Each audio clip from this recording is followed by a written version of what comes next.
Na tomhle světě spočívá velká síla. Prastará a zapomenutá. Rhys byl ještě mladý učedník, když se poprvé dozvěděl o tajuplných silách, které utvořily tento svět.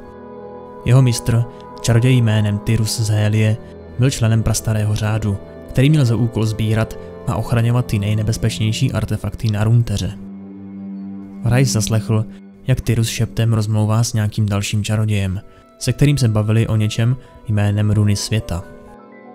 Když si Tyrus svého učedníka všiml, okamžitě rozhovor přerušil a pevně v ruce sevřel svitek, který nikdy neodkládal.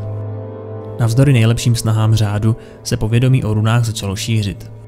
Jen málo kdo chápal jejich význam či to, jaká nesmírná síla se v nich ukrývá. Ale všichni je vnímali jako zbraně, které by mohli obrátit proti svým soupeřům. Rhys a Tyrus cestovali mezi různými valorantskými národy a snažili se vyzývat ke zdrženlivosti. Ale jejich poslání bylo čím dál ošemetnější a Rhys cítil, jak v jeho mistrovi sílí zoufalství. Nakonec na území Noxii, kde se Rhys narodil, došlo k prvnímu katastrofickému úderu, který později vstoupil do dějin jako začátek runových válek. Dva národy zbrojily proti sobě a napětí stoupalo. Tyrus jejich vůdce prosil na jednání ve vesnici Kom. Tam však seznal, že se tento střet rozrostl natolik, že už ho nedokázal zažehnat. Na útěku do kopců Rhys a Tyrus s hrůzou na vlastní oči sledovali ničivé síly run světa.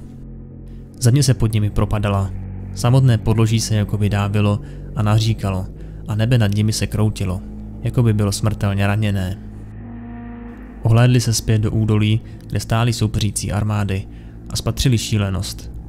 Zkázu obrovských rozměrů, odporující veškerým přírodním zákonům.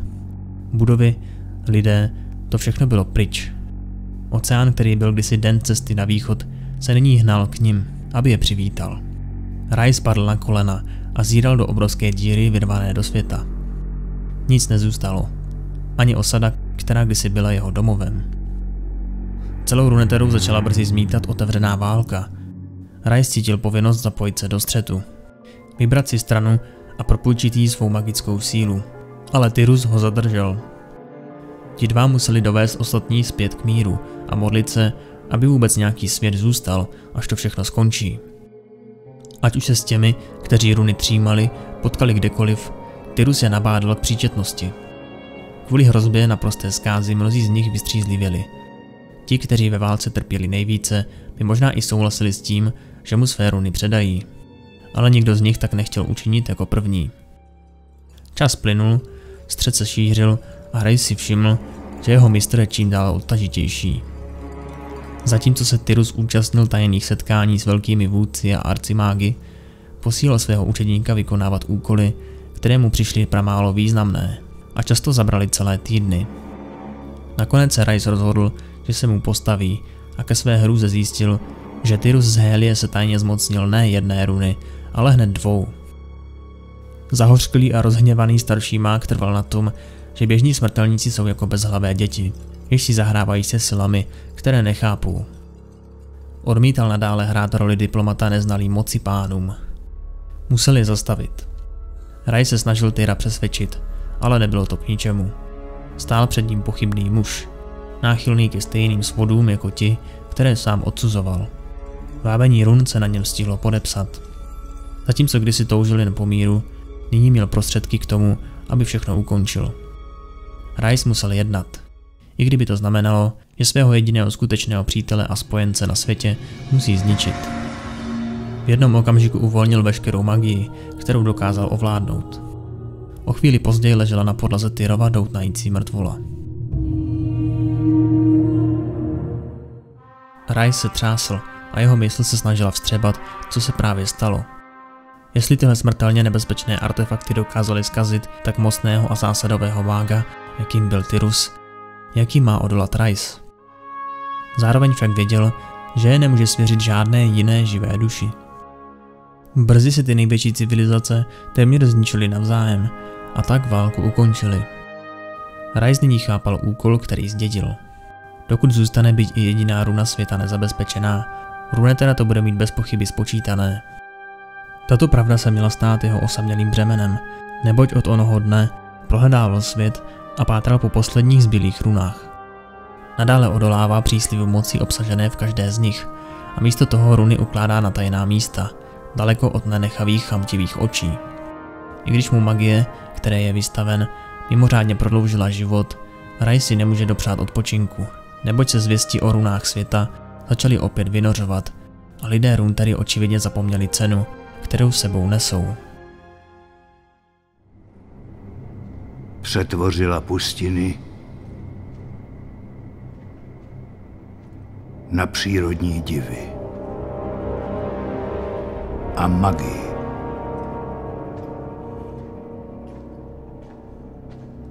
Vytesala pohoří, vysušila oceány a vypálila nebe.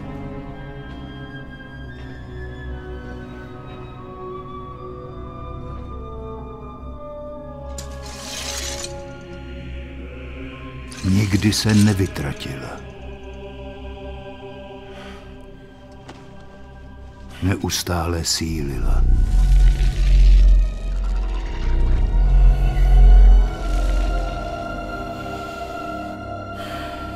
Skrývala se. Čekala, až ji někdo objeví.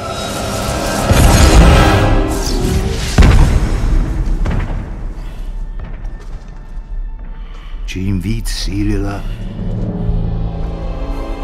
tím hlasitěji vábila.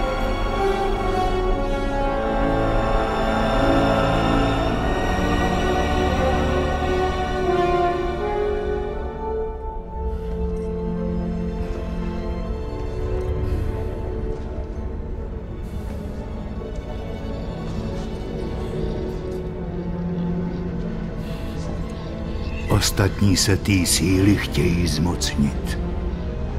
Kvůli moci. Rovnováze. Nadvládě.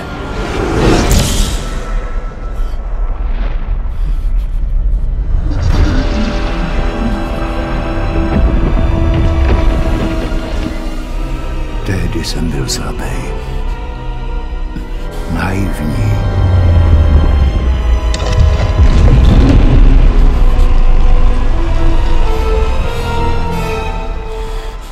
Tak jsem se zapřisáhnul, že už nikdy víc.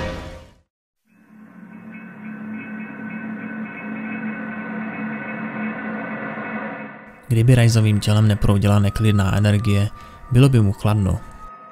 Jeho břímě bylo příliš velké, než aby jej freljordské živly nějak ovlivnily. Když se přiblížil k branám, zaslechl na sosnovém opevnění šustění kožešin. To k němu spěchali válečníci, aby jej prověřili. Přišel jsem za Jagem, pronesl Rais a stahal kapuci svého pláště jen o malý kousek, aby odhalil svou nafialovělou kůži. Je to důležitý. Když bojovníci spatřili runového mága, jejich kamenné výrazy vystřílilo překvapení. Sešplhali zbran dolů a otevřeli těžká dřevěná vrata. Na toto místo mnoho návštěvníků nezavítalo a hlavy těch, kteří se sem odvážili, většinou skončili na kůlu, pro výstrahu ostatním.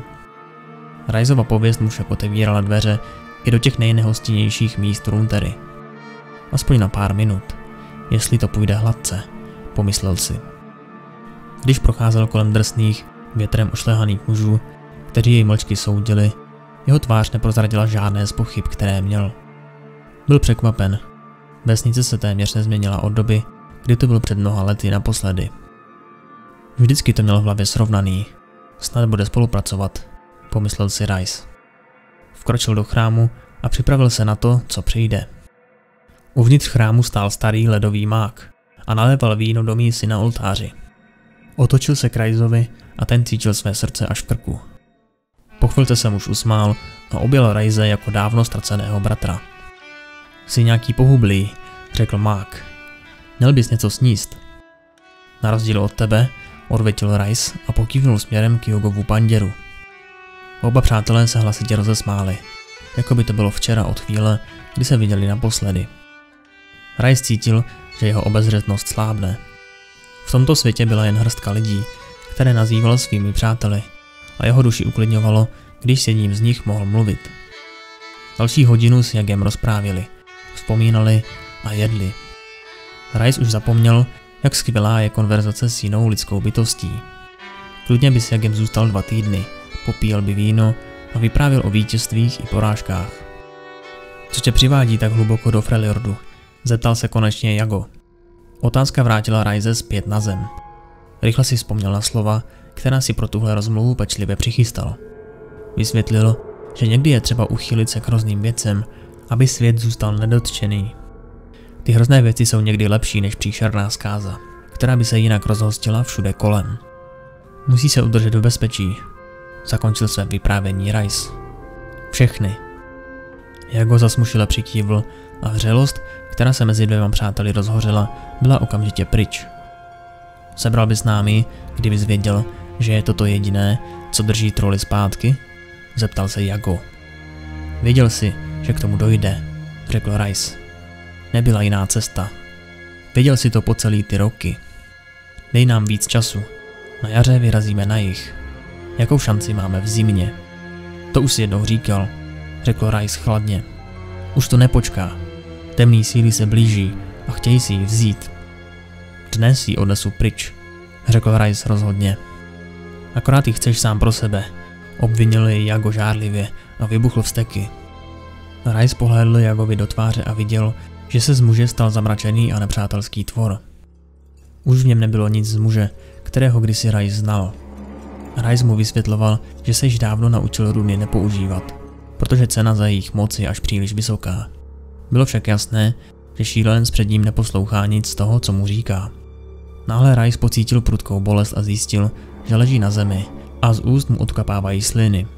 Vzhlédl na Jaga a viděl, že stojí v útočném postoji a z jeho prstů probleskává moc, kterou by neměl vládnout žádný smrtelník.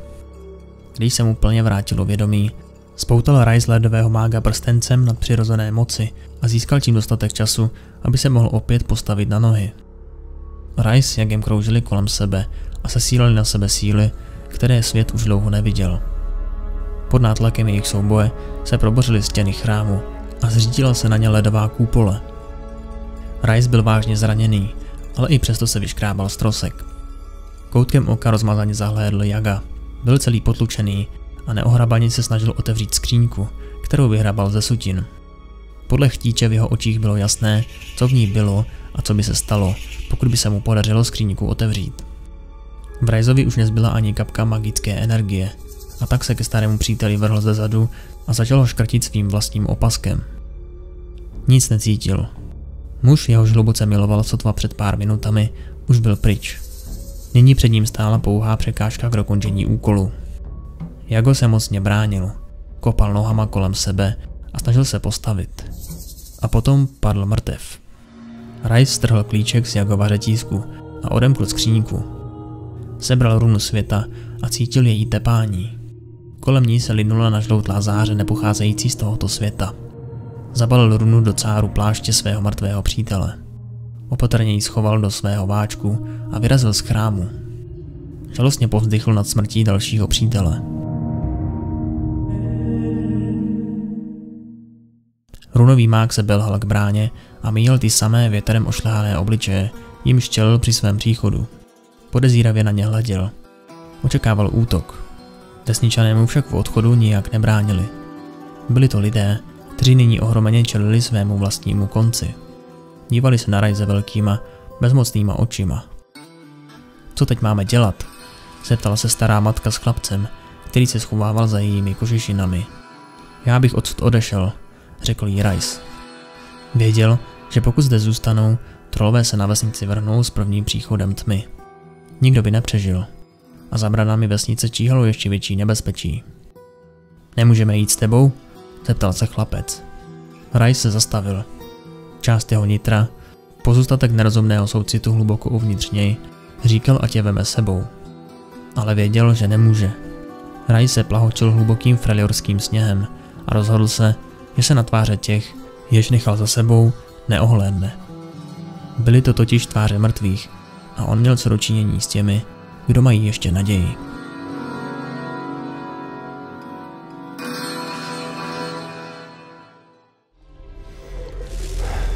Říká se, že mám příliš velkou moc.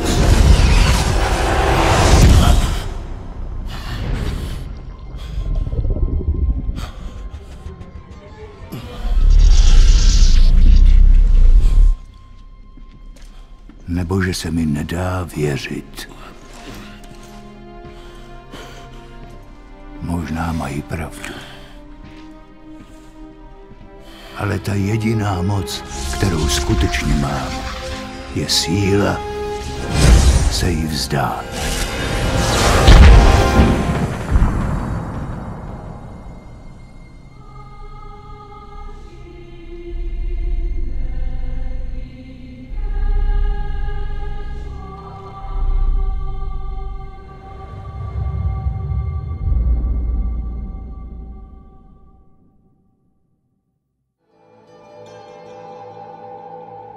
Děkujeme všem našim Patreonům, kteří podporují náš mrtvej kanál.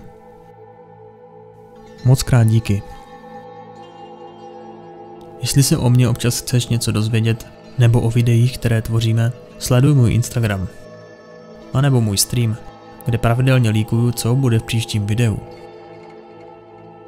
Aby náš kanál v budoucnu obstál, museli bychom vydávat videa každý den, což je pro nás ale nemožné, jelikož se zaměřujeme na kvalitu a ne na množství videí. Proto potřebujeme vaši podporu, aby jsme v budoucnu nezanikli. Jestli se ti tvorba líbí a sleduješ každé video, popřemýšlej o tom. Je tam spousta výhod, které snad aspoň trochu potěší.